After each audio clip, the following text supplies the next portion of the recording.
Hey everyone, I would like to welcome you to the first installment of Q&A with D Princess 28. I said that you can ask me anything and you did, and I'm going to answer. So, here we go.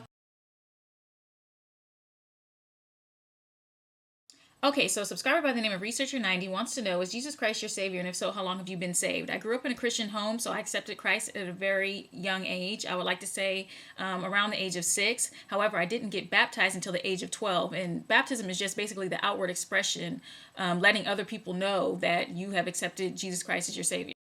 Although that question was further down the list, the reason why I chose to answer it first is because the first couple of questions that I received were all about marriage and relationships and dating. And because God is ahead of my life, He has everything to do with how I view relationships, and especially how He was an integral part of how I met my husband.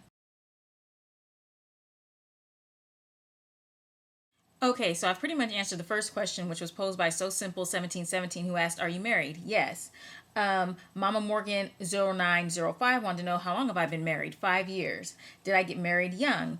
I got married at 26, which I guess in this day and age is considered fairly young.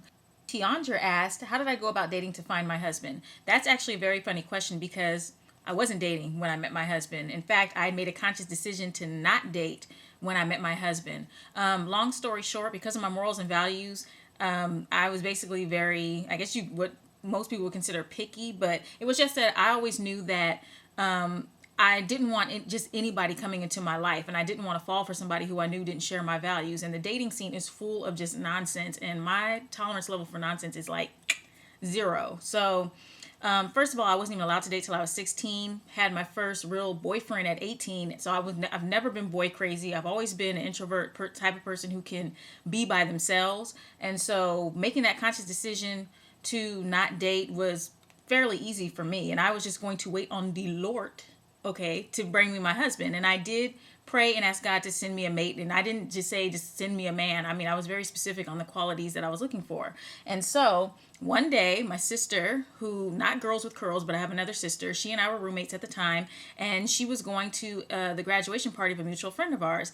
And I really didn't feel like going to the party, and she kept begging me to go to this party. And it's not like I had anything against the person whose party it was. It was just I didn't feel like doing anything that day. And my sister kept begging me, saying, "Come to this party, come to this party." And I've said what I thought was no for the last time and went upstairs to my room and closed the door. When I got into the room and closed the door, I heard a voice loud and clear say, "Fix yourself up today because you're going to meet somebody." And I obeyed. Being that I'm spiritually in tune, I listened, I paid attention to that voice. And at the time, I was wearing phony ponytails. Well, honey, I grabbed my phony pony, wrapped it on top of my head, put my makeup on, and I was out the door. My sister and I, we went to the party. It was actually a barbecue at a park. We were one of the first couple of people to arrive. And when I got there, I was like, ain't nobody here. And so I went and sat on a swing. It was a very sunny day, very beautiful day. I remember sitting on the swing, and again, I heard a voice say, "You're going to meet somebody." 10 minutes later, this fine young man walked up, and as they say, the rest is history. I would like to say that everything was totally smooth sailing beyond that point, but it really wasn't. I mean, my husband and I, we had to do like a lot of work to really get to where we are today. We dated for 2 years, got engaged. It took us a year to plan the wedding. So we've been together for a total of 8 years. But the most amazing thing is that my husband actually came to Christ while we were dating. And he says that the thing that brought him to Christ was the fact that he saw that I was serious about my morals and values and that I wasn't budging on that. And he said that's what intrigued him and basically, helped encourage him and inspire him to form a relationship with God. So I guess that answers the question that was posed by Nyla Beauty. And who asked, what was I not willing to compromise on when I met my husband, which was my morals and values. Now, 2030 Miss Bless and a Natural Beauty 3 want to know, what tips can I give on having a successful relationship? Now, I've only been married for 5 years, which doesn't seem like much of anything to me, but I guess that's like an Olympic feat in this day and age. I'm not going to really give tips and advice. I'm just going to say what basically has worked for my husband and I. Number one was keeping God first. A lot of people say that sounds very cliche. What does that mean? Basically, we started laying the groundwork for our relationship, for our marriage while we were dating. Tried to have as godly a relationship as possible. We didn't live together before we got married. A lot of people think, oh, you got to live together, you got to test things out and see if things work. That to me is a bunch of BS, because to me, I think that we got to know each other well enough through our courtship, because not only did we go out on dates one-on-one, but I brought him around my friends. I went around his friends. I brought him around my family. I went around his family. So we got to see each other in enough different scenarios and different elements to really figure out who we were dealing with. I mean, because after all, people can't hide their true selves for very long. A big thing for us was that we went to premarital counseling. Now, we actually went to a Christian male counselor, and that to me was huge. I think the fact that we went to a man, and this may sound like a blanket statement, but I just think women in general are more open to receiving advice from just anybody. But for men, I think it's very, very important that a man gets advice from another man. So that really helped our situation. And premarital counseling, I was a little resistant to it at first because I was like, if we got to do all this work before we get married, I'm not interested. However, I learned that you do have to do work. Marriage is work. So you have to do the work before you even get into it. And the thing that premarital counseling helped us do is basically establish expectations, which is very, very important in a marriage. You know, if he's expecting filet mignon every night and you don't even know how to open up a pack of top ramen, somebody's going to be disappointed. So we established our expectations first. We looked for a church home. I didn't feel compelled to drag my husband to the church that I had grown up in. Actually, I was kind of fed up with it. I was ready for a change. And just the thought of us building a life together was a great idea to me. So we actually started looking for a church while we were engaged, didn't settle on one until after we were married. And we absolutely love the church that we're in now. And I'm not talking about just going to church for Sunday morning. Sunday morning is very minute part of it. It was a Bible study sessions where we could develop our own spirituality, and also the couples ministry. Our church has a couples ministry where it's basically just a bunch of couples who get together, play games, eat, talk about different issues in a marriage. Yeah, different marital issues. And it was really cool because there's people who, are just engaged, or there's people who've been married for way longer than us. And we got to basically learn from them I guess you could say, a more Christ-like response to certain issues. I mean, you can respond to something any kind of way. And also, my parents have been married for 40 years, so I can always get wise counsel from them. And I have to say that working on our spirituality and having a church home really has helped us grow in our relationship, because even just the way my husband and I argue today is nothing like how we argued years ago. And we don't even do a lot of arguing, but I mean, cursing, throwing stuff, acting a fool, that's not very productive. And I'm not saying that I'm perfect. I'm not saying I don't act a fool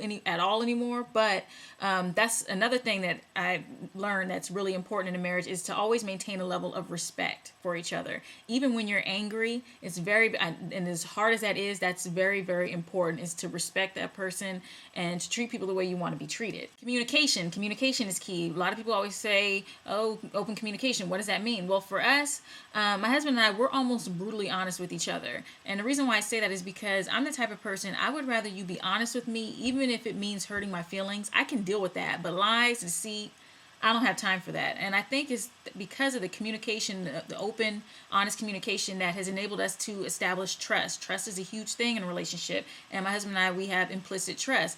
There's some people who like to tap into their spouse's phone or get into their email.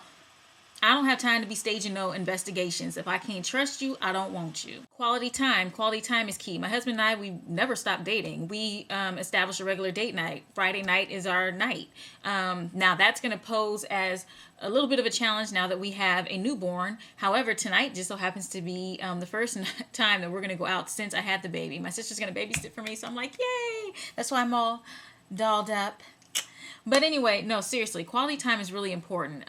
Like I said, not only do we have date nights, but we try to go on a trip once a year, and that's usually around our anniversary. And quality time doesn't even have to be like a big production. There's a lot of times when my husband and I, we just stay in, we play Uno, watch a movie on Netflix, watch Vampire Diaries. Support is a big thing. My husband and I, we support and encourage each other to become better individuals. We support each other in our endeavors.